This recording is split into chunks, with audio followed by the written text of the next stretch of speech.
Gitawag ang atensyon sa mga hepe sa kapulisan sa pagpamenos sa tabong pagpamusil sa rehiyon.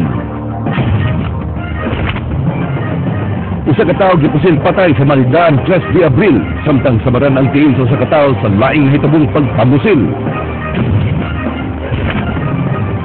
Mga outsourced nga medical staff hayron sa Kapitolyo isip mga job order employees ining expire sa ilang kontrata. Mga Christmas parties ang gipasaginlan sa sitom, mo'y hinungdan sa pagdaghan sa mga aksidente sa kadalanan. Livelihood program iandam sa Kapitolyo alang sa mga nabiktima sa bagyo.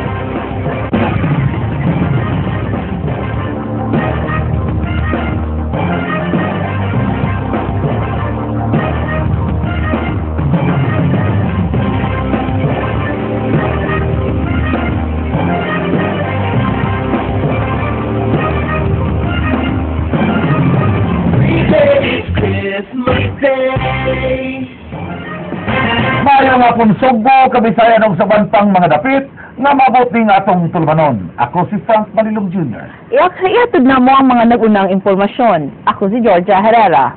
Gipahibaw sa Department of Health Region 7 nga dunay pagsaka sa kaso sa mga naangol sa pabuto atol sa pagsugat sa Pasko. Mao nga giawhag ang katawhan nga inigsugat sa bagong tuig sunod semana, dili na lang mo gamit og pabuto. Dugang pahimango sa Health Department na hinay-hinay lang sa pagkaon aron malikay sa mga sakit. Chinky Bargio, Suginlimi.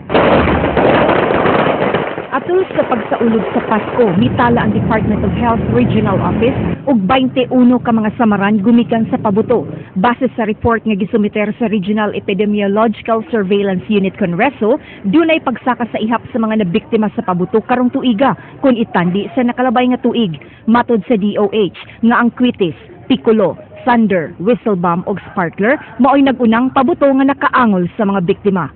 Ang atong injuries karon taas-taas is 137% higher compared to the same period last year. Kaya sa atong number of black borns, kuan ka buok karon 11. Duha ka buok ang kaya black born without amputation 11. Yang black born with amputation natay duha. Na eye injury nga upat. Isa ka stray bullet. Karong bagong tuig, pahimangno sa DOH nga kun mahimo, likayan ang mga pabuto aron way madisgrasya. Gipaybaw sab ni Dr. Ligaspi nga matag New Year, white code ang tanang medical personnel sa mga tambalanan aron pag-assister sa mga samaran. Mga bata unta dili nga apil-apil himo na ato na sa mga dagko nya, it should be done in a wide open space. Dili diri sa mga lugar nga suot-suot kay sayad mo kung na makakusa sunog kay Gawas sa mga pabuto, nagpahimang ni sabang DOH nga likayan ang mga pagkaon nga maka-high blood, diabetes ug sakit sa kasing-kasing karong New Year's Eve. Jinky Bargil, News 5. Posibleng sa Cebu Provincial Detention and Rehabilitation Center na sab mag-New Year ang kabanay sa mga binilanggo sa maong pasilidad. Human way nakita ang kakulian ang mga tagduman ini. Matod ni Governor Junjun Davide, magpaabot lang siya sa sugyot sa mga tagdumala sa maong prisuhan. King Perez, Suginlimi. Gitugutan ni Governor Junjun Davide ang pagpasud sa mga kabanay sa mga piniriso sa Cebu Provincial Detention and Rehabilitation Center kon CPDRC ni atong Pasko. Gani, nag-overnight pa sila. Subay sa pag-ignabi ni Davide kang CPDRC Consultant Marco Toral, malampuson og way kakulian ang maong kalihukan. Nasayod si Davide nga nalipay ang detainee sa talagsaong kahigayunan. Sila po entitled, of course, to be happy sa Christmas. Hinungdan nga matod ni Davide, mag-agad lang sab siya sa tigduma sa CPDRC sa susamang request sama karong nagsingabot nga bagong tuig. Well, wala pa may request, tama po na request.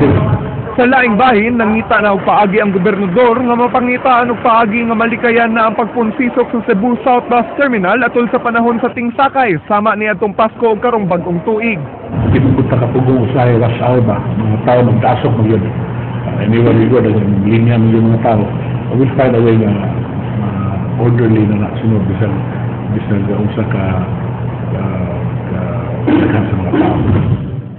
King Perez, News 5. Duha ka tawo lakip ang lalaki na ngayog sabaw sa Batsoy samaran sa managlahing insidente sa pagpamusil kagabi o ganihang kadlawon. Ryan Sorote, Suginlimi. Nalandig sa pribadong tampalanan ng usa ka fans sa Giritan, human po sila sa iyang tuong at tiil sa wa pa mailing tao, kaganihang kadlawon doon sa sports complex sa Barangay Inayawan.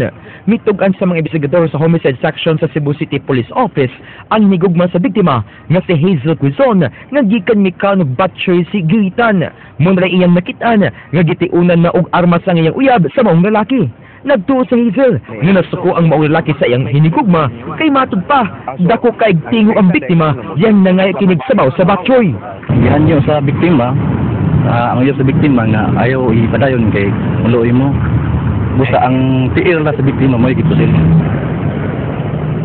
Gida sa Cebu City Medical Center ang mamuhatay og native accessories nga sa Israel Fortaleza, human po sila kagabi sa iyang silingan nga ginganlan nagtata de la Victoria. Ang asawa mismo sa biktima nga si Melody mo nakita sa pagpamusil. Asin ini nga kalit lang mitunga sa ilang tugkaran ng suspect og dayong pusil sa iyang bana nga naigo sa abaga. Nagtuo ang asawa sa biktima nga nasuko ang suspect dihang miapil ang iyang bana sa pagpangay hinaskuhan sa ilang silingan. Gipangita pa sa mga pulis ang suspect kinsa daring misibat human mamusil. Nakakita siya tao nga ning tago dras kilid. Nya iyang ligawas siya man sa kabalo nga maubad di ay to. Pagbalik niya sa agi, nakita na siya gitiunan jud siya, kita jud ko mismo nga pagtion niya, nakaana siya mo sige ko dinhi siya naigo nga natumba din siya ni Gido. Ryan Sorote, News 5. Blanco pa karon ang mga sakop sa homicide section kung unsay motibo sa pagpusil patay sa usa ka lalaki nga napalgang nag-ubo sa Maydan 3 de Abril.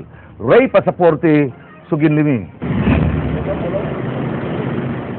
Sa pagkutlo ning maong balita, wa pa mailhi sa kapulisan kining patayng lawas sa usa ka lalaki nga biktima sa pagpamusil mga alas 2 kaganinang kadlawon sa Maydan 3 de Abril, habig sa barangay San Nicolas proper. Pution ang pamanit ug upaw ang biktima, nagsul og kinig checkered nga polo shirt ug short nga maroon. Matod sa nakakita, sakay ang biktima sa motorsiklo ug minaog sa nahitabuan ug misugat niini ang wa mailhing mamumuno nga naglakaw. Gingong naglalis pa ang biktima ug ang mamumuno sa wala pa ang pagpamusil. Huban sa hitabo, misakay ra sa abdayon ang namusil sa motorsiklo dayong sibat. Kaya ako ano yung tukar nagpagdaan mo sa imo. Wala, tutso na mo to, layo na. Tungod sa giasoy sa saksi, nagtuo ang kapulisan nga kailara sa biktima ang mipatay kaniya. Posible, kaya ina po sila pa naglalis pa ko na sila. Napo ko nag-isulti nga, ikaw manggod. Nya mo to, imarot mo sila sa istorya na dungan sa suwa. Giauhag sa kapulisan ang pamilya sa maong biktima nga moadto sa ilang buhatan aron makahatag og dugang impormasyon sa kung unsay motibo sa krimen. Ray Pasaporte, News 5. Di palang dugay karon lag yung hapon gipahibaw sa kapulisan nga nailha na ang gipusil patay diha sa 3 de Abril, Barangay San Nicolas proper. Ang maong lalaki giilang nga si Giovanni Aninyon alias Banban, 32 anyos ang punaigon ug nagpuyo sa Sitio Kabahar, Barangay Guadalupe ning Dakbayan. Ang patayng lawas ni Aninyon giila sa iyang mga kabanay pinagi sa tabang sa taga-homicide section sa Cebu City Police Office.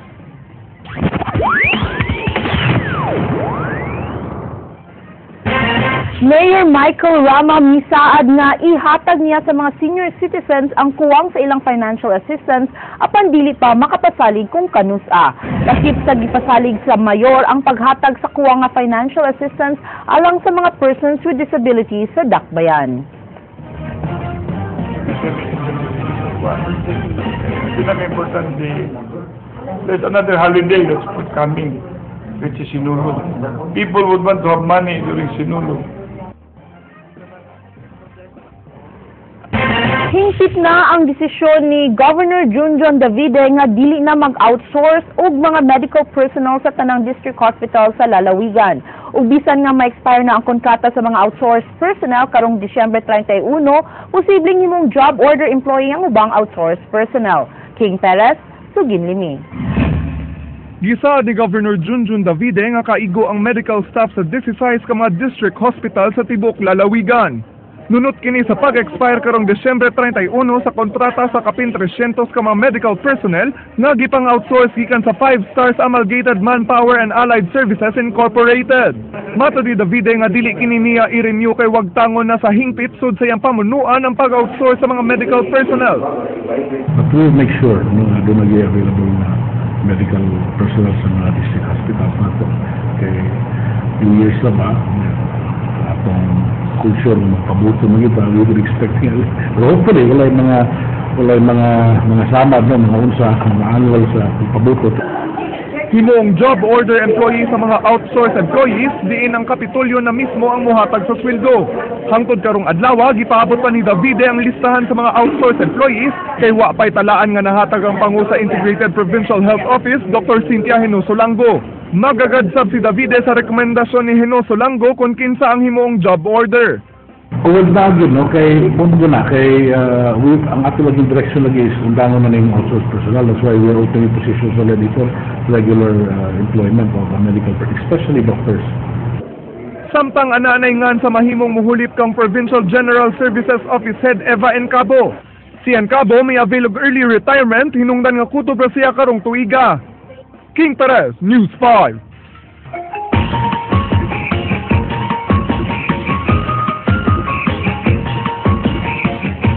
Usa ka lahi nga fun run ang pasiubahan sa Sinulog Foundation sunod semana. Agyog pangandam sa mga kalihukan sa Sinulog, giandam na usab ang mga eskwelahan nga kapuy-an sa mga contingents. Jinky Bargio, Sugin Limi. Pipila ka mga tunghaan din sa Sugbo, giandam sa Department of Education ug Sinulog Foundation nga mao unya isak-an sa mga out-of-town contingents sa Sinulog karong Enero 2014. Matod sa Executive Director sa Sinulog Foundation, nakasagarang mga bot ang mga contingents 5 ka adlaw sa dili pa ang Sinulog Grand Parade.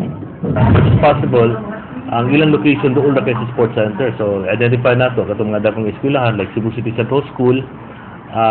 Dito na ibilid ang duha ka contingent from Masbate. Then of course Abellana National School kay doon kay sa sports center. So I think we can accommodate 3 contingents. Then ang Regino Mercado Elementary School, Zapatera Elementary School and Labangon Elementary School.